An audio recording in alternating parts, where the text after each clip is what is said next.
Hey guys, how you doing today? Just wanted to talk to you all about a topic that's been on my mind recently, which is overconsumption and how we're plagued by it today, how it takes over.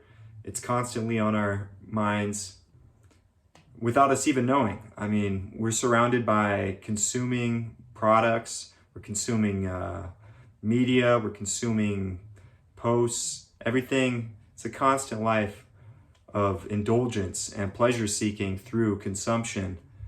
And really wanted to just bring this to light here because some of us go through this day to day without even knowing that we're just stuck in this cycle and really caught in a place where we're stuck in a rut we don't know how to get out of, and we want to find a way to a better life. It's what this journey is all about, is improvement, about growth and finding ourselves through better habits, through implementing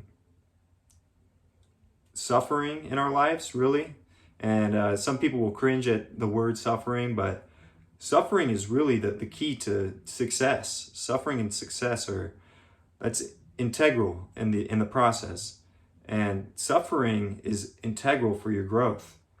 And really, we're going to break down a few things along this journey about how we can better have a clarity in our minds, how we can stop this perpetuating cycle of addiction, whether we're conscious to it or not, and find a better way to live, how to come forth and really be stronger as an individual, building confidence in that, and finding our true voice. And so to do that, one of the first things you have to do is confront yourself, really look yourself in the mirror and call yourself out. You have to really call yourself out on what you are doing that you know you shouldn't be doing. You know what you shouldn't be doing, really.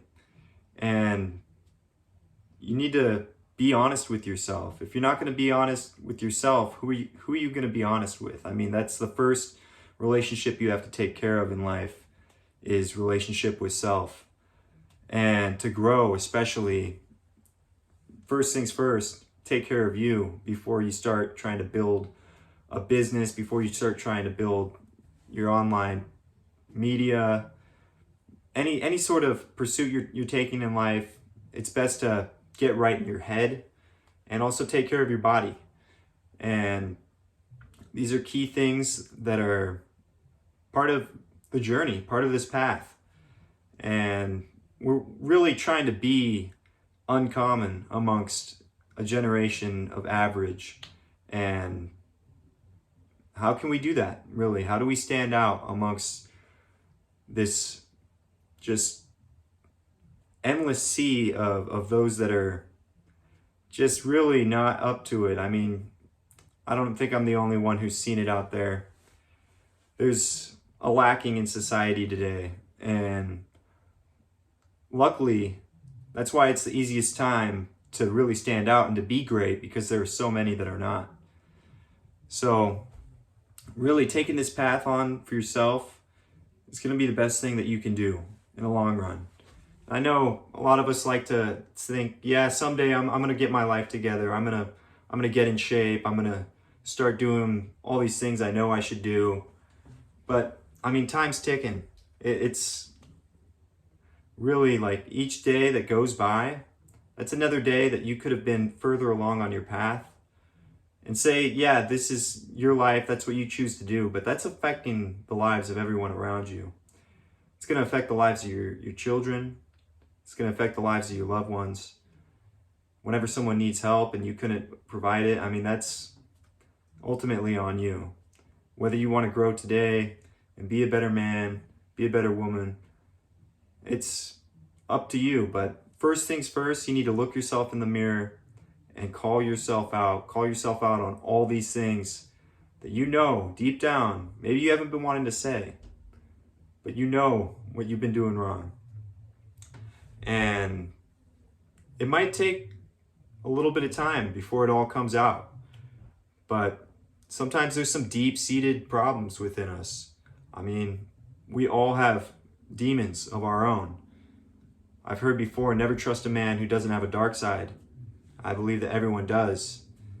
And really, you need to get in tune and at least acknowledge that dark side, at least notice that it's there. And you can even draw strength from it. If you accept it and know that deep down, these problems do not define you. Yes, they might be a part of your past, but they do not make your future. So really, it's looking yourself in the mirror, coming to terms with your past and what you have to do to change. Just make a list of the 5 things. Name 5 things that you need to improve. Write them down, get a book out, write them down. 5 things that you can do to just put yourself in a better place. This could be stopping video games or binging Netflix. Could be stop eating, overeating. Stop plaguing yourself with overconsumption of Instagram, social media, Facebook, or TikTok. Or it could be picking up some weights or heading outside for just a walk or a jog. And then eventually, as you start to make these things known to yourself, it'll start to snowball. You start building some momentum. You start to see, okay, I've done a little bit. I mean, say you go out and you go walking for a week. Yeah, it might be really hard at first. It might be tough to get yourself out the door every day. But as you make this commitment to yourself, each day will get easier. I'm telling you, it will. If you make the promise to yourself to commit, and you got to commit for more than a week, you got to commit for more than a month. I'd say commit for at least 2.5 months to making a change. That's only 75 days. That's really 10 weeks. You could do that. Out of your whole existence, you could take 10 weeks to make a different path for yourself. And start just snowballing this, building this up, building momentum. You want to live a purpose-driven life, and that comes from intention.